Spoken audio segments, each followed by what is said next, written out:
are watching Mukashfa TV.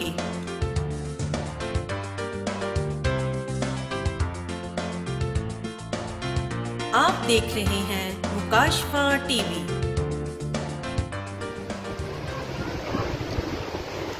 آئیے خدا ان کے کلام پاک میں سے تھوڑی دیر کے لیے یوحنا رسول کا دوسرا خط اور اس کا ایک ہی باب ہے جس کی ہم 7ویں آیت سے لے کر 10ویں آیت مقدسہ تک پڑھیں گے۔ خدا ان کے کلام میں لکھا ہے، کیونکہ بہت سے ایسے گمراہ کرنے والے دنیا میں نکل کھڑے ہوئے ہیں جو یسوع مسیح کے مجسم ہو کر آنے کا اقرار نہیں کرتے۔ گمراہ کرنے والا اور مخالف مسیح یہی ہے۔ اپنی بابت خبردار رہو تاکہ جو محنت ہم نے کی ہے وہ تمہارے سبب سے ضائع نہ ہو جائے، بلکہ تم کو پورا اجر ملے۔ جو کوئی آگے بڑھ جاتا ہے اور مسیح کی تعلیم پر قائم نہیں رہتا اس کے پاس خدا نہیں۔ جو اس تعلیم پر قائم رہتا ہے اس کے پاس باپ بھی ہے اور بیٹا بھی۔ اگر کوئی تمہارے پاس آئے اور یہ تعلیم نہ دے تو نہ اسے گھر میں آنے دو اور نہ سلام کرو، کیونکہ جو کوئی ایسے شخص کو سلام کرتا ہے وہ اس کے برے کاموں میں شریک ہوتا ہے۔ خداوند کا شکر ہو اس کے کلام کے لیے، آمین۔ مقدس یوحنا رسول خداوند یسوع مسیح کے وہ خاص شاگرد ہے جس نے خداوند یسوع مسیح کے جلال کو اور اس کی زندگی کو بہت نزدیک سے دیکھا ہے، اور اس نے خداوند یسوع مسیح کی رفاقت میں اس نے خداوند یسوع مسیح کے ساتھ رہ کر اس کی قدرت کا نہایت گہرا تجربہ حاصل کیا ہے۔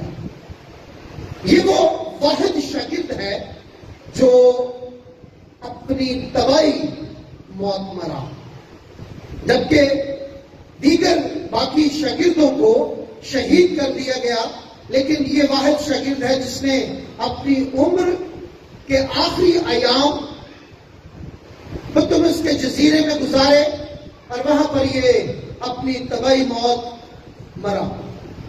یہ وہ واحد شاگرد ہے جو خداوند یسوع مسیح کے جی اٹھنے کے بعد مقدس پطرس کے ساتھ سب سے پہلے خداوند یسوع مسیح کی خالی قبر پر پہنچا۔ یہ وہ واحد شاگرد ہے جس نے انجیل مقدس میں سب سے زیادہ تصانیف کی ہیں۔ یاد رکھیے، مقدس یوحنا رسول نے 5 کتابیں لکھی ہیں، جن میں پہلی یوحنا کی انجیل ہے جو خداوند یسوع مسیح کی سوانح عمری کو بیان کرتی ہے۔ اس کے بعد اس کے 3 خطوط ہیں۔ پہلا خط اس نے عام مسیحی کلیسیاؤں کو لکھا، دوسرا خط اس نے ایک برگزیدہ بی بی کے نام لکھا، اور علماء بیان کرتے ہیں کہ یہاں پر تشبیہی طور پر مقدس یوحنا نے کلیسیا کو مخاطب کرتے ہوئے برگزیدہ بی بی کہا۔ تیسرا خط اس نے کلیسیا کے ایک رہنما گس کے نام لکھا، اور جو 5ویں اس کی تصنیف ہے وہ مکاشفہ کی کتاب ہے، جو خداوند یسوع مسیح کے زمین پر واپس آنے، عدالت کرنے اور گناہگاروں اور ایمانداروں کو سزا اور جزا دینے کے عمل کو بیان کرتی ہے۔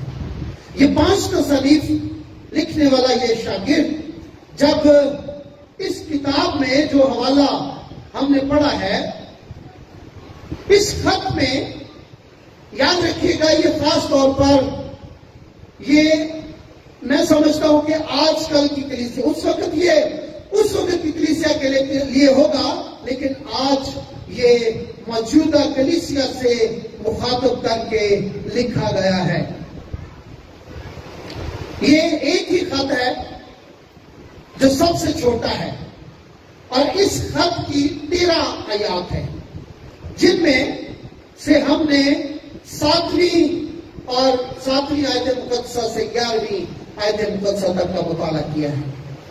یاد رکھیے گا، جب آپ یہ 13 آیات پورے خط کی 13 آیات پہلی آیت سے لے کر 13ویں آیت تک پڑھتے ہیں تو آپ پر یہ ظاہر ہوتا ہے کہ رسول نے اس خط میں 2 مرکزی مضامین بیان کیے ہیں. اس کا پہلا مضمون محبت ہے، اور یاد رکھیے یوحنا رسول کو اپاسٹل آف لو یعنی محبت کا رسول بھی کہا جاتا ہے، کیونکہ یوحنا کی انجیل محبت کو بیان کرتی ہے. یوحنا کی انجیل کے 3 باب کی 16ویں آیت مقدسہ میں لکھا ہے، کیونکہ خدا نے دنیا سے ایسی محبت رکھی کہ اس نے اپنا اکلوتا بیٹا بخش دیا تاکہ جو بھی اس پر ایمان لائے ہلاک نہ ہو بلکہ ہمیشہ کی زندگی پائے. اور اس کے دوسری تصنیف اس کے پہلے خط میں لکھا ہے کہ خدا جو ہے وہ ہم سے ایسی محبت رکھتا ہے.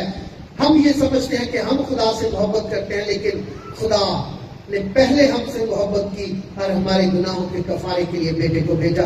یعنی اس کے تمام خطوط میں محبت کا بیان ہے کہ خدا نے کس طرح انسان سے محبت کی اور اسے موت سے چھڑایا. اس خط کا دوسرا جو بڑا مضمون ہے اور جس کا آج ہم مطالعہ کریں گے وہ ہے جھوٹے استادوں اور ان کی تعلیم سے خبردار رہنا. یہ کوئی آج کی بات نہیں ہے. آج کلیسیا میں بہت سے لوگ ڈسٹرب ہیں، پریشان ہیں. وہ سمجھتے ہیں، وہ کہتے ہیں کہ ہم کس پاسٹر کی بات مانیں، کس پادری کی بات مانیں. انہیں سمجھ نہیں آتا. وہ کہتے ہیں جی ایک پادری کچھ کہتا ہے، دوسرا پادری کچھ کہتا ہے. ایک پادری کچھ اور بیان کرتا ہے، دوسرا پادری کچھ اور بیان کرتا ہے. لیکن یاد رکھیے یہ آج ہی سے سلسلہ شروع نہیں ہے. جب خداوند یسوع مسیح آسمان پر چلے گئے تو خداوند یسوع مسیح کے آسمان پر جانے کے بعد ہی سے جھوٹے استادوں نے اپنی کاروائیاں مسیحت کو ختم کرنے کے لیے تیز کر دی.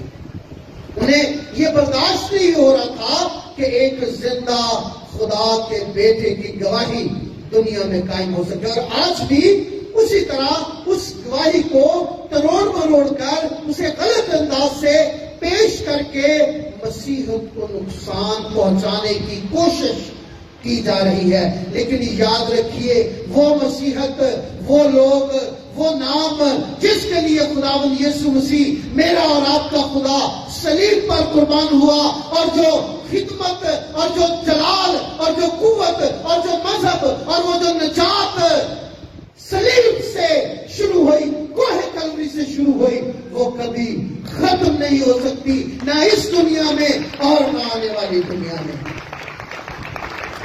رسول اس بات کو بیان کرتا ہے کہ جھوٹے استاد جو ہیں وہ نکل کھڑے ہوئے ہیں. عموماً آپ نے دیکھا ہوگا آپ کا دروازہ کھٹکھٹایا جاتا ہے، آپ باہر نکلتے ہیں، ایک شخص کندھے پر بیگ ڈالے ہوئے ہے یا ہاتھ میں بائبل پکڑے ہوئے ہیں. ہم جی آپ کے لیے دعا کرنے آئے ہیں. آپ کہتے ہیں چلو کوئی گال نہیں، خیر دعا ہی کرنی، خدا کا نام ہی لینا. لیکن جب آپ اس کو بٹھاتے ہیں تو پھر اس کے بعد اس کا پٹارا آپ کے لیے کھل جاتا ہے. پھر وہ طرح طرح کی باتیں آپ کو سکھانا شروع کر دیتا ہے. اور پھر جب آپ کے اپنے پاسبان آپ کو سکھاتا ہے تو پھر آپ کہتے ہیں کہ جی وہ پادری دیکھو بکری گل دس کے گیا، ساڈا پادری دستا ہی نہیں. مجھے ایک تجربہ ہوا، معاف کیجیے گا، میں ایک گھر میں گیا تو مجھ سے پہلے وہاں پر ایک صاحب بیٹھے ہوئے تھے. تو صاحب وہاں پر بیان کر رہے تھے کہ خداوند یسوع مسیح نے زندگی میں کبھی روٹی نہیں کھائی. میں نے انہیں ٹوکا، میں نے کہا صاحب کلام پاک میں کئی بار لکھا ہے کہ خداوند یسوع مسیح نے کھایا. اس نے اپنے شاگردوں کے ساتھ جب آخری فصل کھائی تب بھی اس نے کھایا. اس بندے کی سمجھ دیکھیں, اس نے کہا جی اس نے تو صرف توڑ کر شاگردوں کو دیا تھا, خود نہیں کھایا تھا. پھر میں نے کہا اس نے لکھا کہ مچھلی کھائی, اس نے شاگردوں کے ساتھ روٹی کھائی. اس نے کہا جی صرف مچھلی کھائی, روٹی نہیں کھائی. میں نے کہا جی روٹی کیوں نہیں کھائی؟ اس نے کہا کہ جی نہ تو یسوع مسیح نے اپنی ماں کا دودھ پیا اور نہ اس نے زمین کی روٹی کھائی. وجہ اس نے یہ بیان کی, ہوا گناہگار تھی اور زمین اس کے سبب سے لانتی ہوئی, اس لیے. تو میں نے اسے بیان کیا کہ میرے بھائی, اگر آپ کلام کا درست طور پر مطالعہ کریں تو کلام مقدس میں لوکا کی انجیل میں یہ لکھا ہے. لوگ کہتے تھے خداوند یسوع مسیح کو کہ تو مبارک ہے.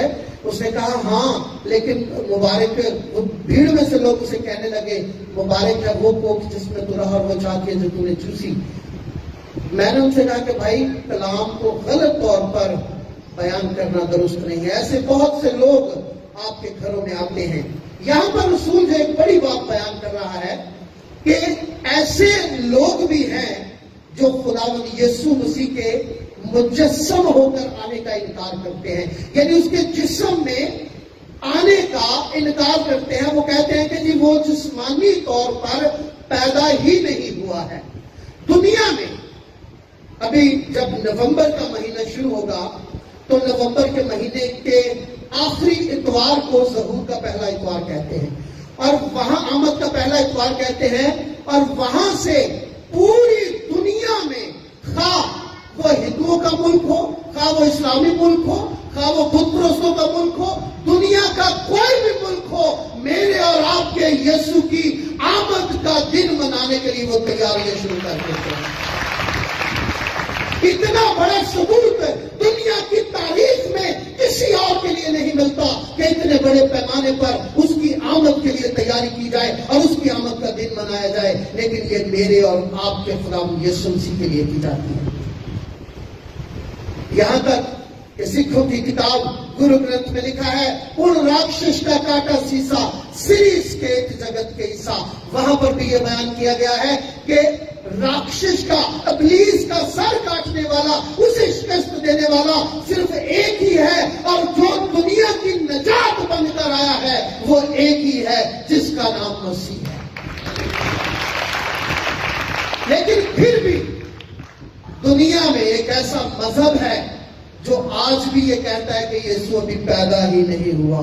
اور یاد رکھیے وہ مذہب یہودی مذہب ہے.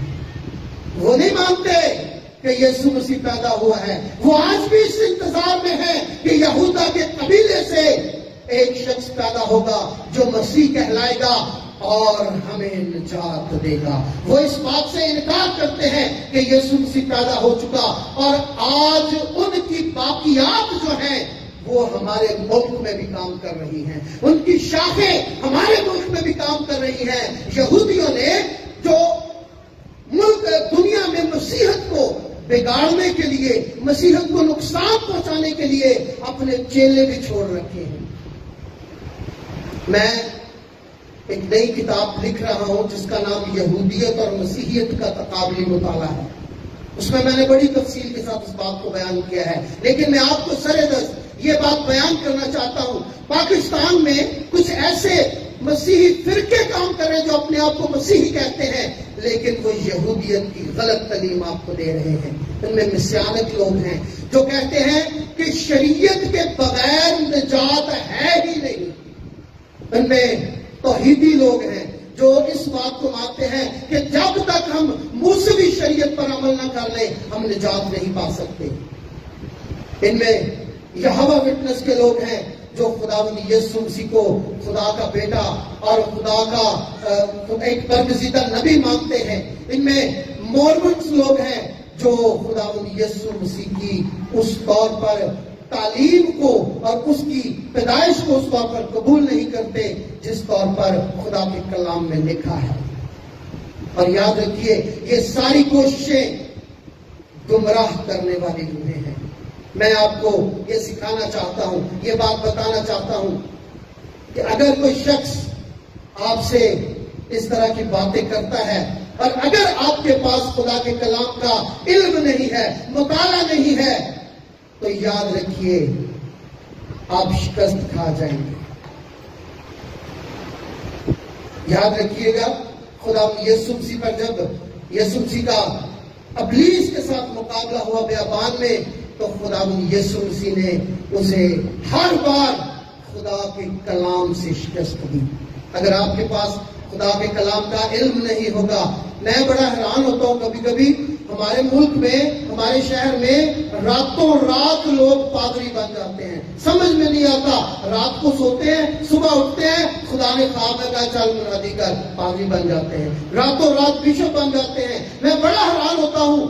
میں پادری امرت صاحب، یہ دونوں، پادری سید صاحب بھی، پادری ذیشان صاحب بھی، ہم چاروں، اور اس کے علاوہ پریسبیٹرین چرچ کے پاسبان جو ہے گجرانوالہ میں ہمارا ادارہ ہے، جہاں پر ہم 3 سال رہ کر خدا کے کلام کو باقاعدہ استادوں سے سیکھتے ہیں۔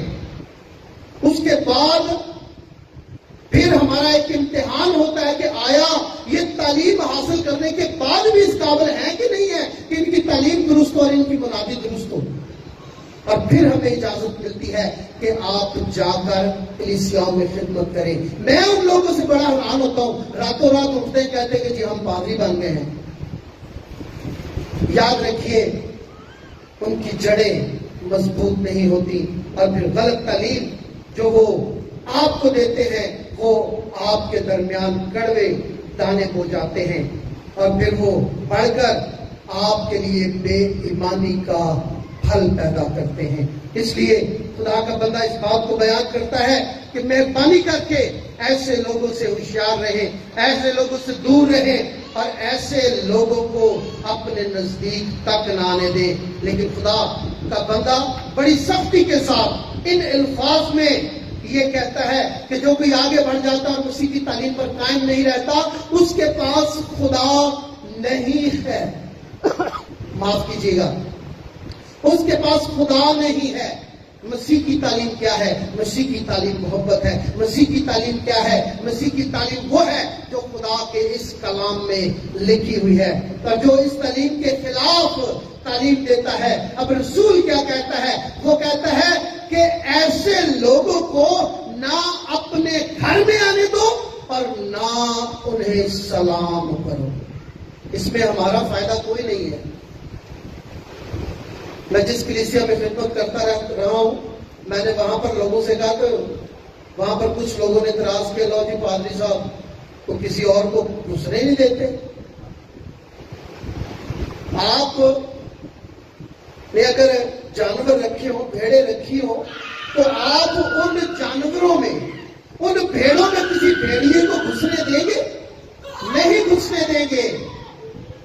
یاد رکھیے گا، خدا کا کلام ایسے لوگوں سے کنارہ کشی کرنے کو کہتا ہے، اور رومیو کے خط میں لکھا ہے کہ ایسے لوگ ہمارے یسوع کی منادی نہیں کرتے ہیں، بلکہ وہ چکنی چپڑی باتوں سے لوگوں کو بہکاتے ہیں اور پھر غلط راہ پر ڈال دیتے ہیں، جو ان کے لیے ابدی موت کا سبب بنتی ہیں۔ رسول کہتا ہے ایسے لوگوں کو اپنے گھروں میں نہ گھسنے دو۔ وہ کہتا ہے ایسے لوگوں کو سلام تک نہ کرو۔ اسی کہنے کوئی گل نہیں، خیر سلام تے خدا نہیں ہے نا، لیکن رسول کیا سختی کے ساتھ اس بات کا حکم دیتا ہے، ایسے لوگوں کو سلام تک نہ کرو۔ اور بیان وہ یہ کرتا ہے، کہتا ہے کہ ایسے لوگوں کو جو شخص سلام کرتا ہے وہ اس کے برے کاموں میں بھی شریک ہوتا ہے۔ ہم ہر آئے گئے کو اپنے گھر میں گھسا لیتے ہیں، ہمیں پتہ نہیں ہوتا کہ یہ شخص کیا ہے، صرف خدا کے کلام کو دیکھ کر۔ لیکن یاد رکھیے، ہر شخص خدا کے کلام کی درست منادی کرنے کے لیے آپ کے درمیان میں نہیں ہے، بلکہ غلط تعلیم میں آپ کو سکھانا چاہتا ہوں، بتانا چاہتا ہوں، اور اس بات سے آگاہ کرنا چاہتا ہوں کہ بہت سے ایسے لوگ ہیں جو خدا کے کلام کی غلط منادی کرتے ہوئے آپ کو ابدی جہنم کا شکار بنانے کی کوشش کریں گے۔ لیکن رسول کہتا ہے کہ ایسے لوگوں سے ہوشیار اور خبردار رہو، اور اپنی تعلیم کی بھی خبرداری کرتے رہو۔ یاد رکھیے گا، اگر آپ درست طور پر تعلیم حاصل کر رہے ہیں، بائبل سیکھ رہے ہیں، عموماً ہم نے اس چرچ میں بہت سی گواہیاں سنی ہے کہ ہم نے یہاں سے بہت کچھ سیکھا ہے، اور میں شکر گزار ہوں خدا کی اس بڑی جماعت کے لیے، پریسبیٹرین چرچ کے لیے، جنہوں نے ایسے خدام کو پیدا کیا ہے یقیناً جو خدا کے کلام کی درست منادی کرتے ہیں۔ ہم کسی کو غلط نہیں کہتے، خدا کا کلام ایسے لوگوں کے بارے میں بیان کرتا ہے جو خدا کے کلام کو تروڑ مروڑ کر پیش کرتے اور غلط منادی کرتے اور لوگوں کے لیے ابدی جہنم کا سبب ٹھہرتے ہیں۔ یقیناً ایسے لوگوں سے خدا کا رسول ہمیں بچنے کے لیے اور ایسے لوگوں سے ہمیں کنارہ کشی کرنے کے لیے کہتا ہے۔ خدا انداز کے کلام پر عمل کرنے کے لیے آپ کو تیار کرے اور اپنے کلام کے وسیلہ سے آپ کو برکت بخشے، آمین۔ اپنے سروں کو جھکائیں گے اور دعا کریں گے۔ قادر مطلق خدا، ہم تیری شکر گزاری کرتے ہیں تیرے بیٹے یسوع مسیح کے لیے، جس نے خدا ہمیں ابدی زندگی دکھائی، اور جو ہمارے لیے اس دنیا میں پیدا ہوا، اس نے جسم لے کر جسم کے وسیلہ سے اپنے کاموں کو اس دنیا میں کیا، اور پھر جسمانی طور پر وہ صلیب پر چڑھا، مر گیا اور دفن ہوا، اور پھر وہ واپس اپنے جلال میں آئے گا، اپنے جلالی بدن میں آئے گا تاکہ ہمیں جلالی بنا دے۔ قادر مطلق خدا، منت کرتے ہیں تیری کلیسیا کے لیے، تیرے لوگوں کے لیے، اس برگزیدہ کلیسیا کے لیے خدا، انہیں ہر طرح کی غلط تعلیم سے بچانا، محفوظ رکھنا، غلط استادوں سے محفوظ رکھنا، جھوٹے نبیوں سے محفوظ رکھنا خدا، اور اپنے لوگوں کو فہم بنائی اور حکمت بخش دے کہ وہ روحوں کی پہچان کر کے انہیں اپنے گھر میں آنے دے، یسوع کے نام سے، آمین۔ You are watching Mukashfa TV.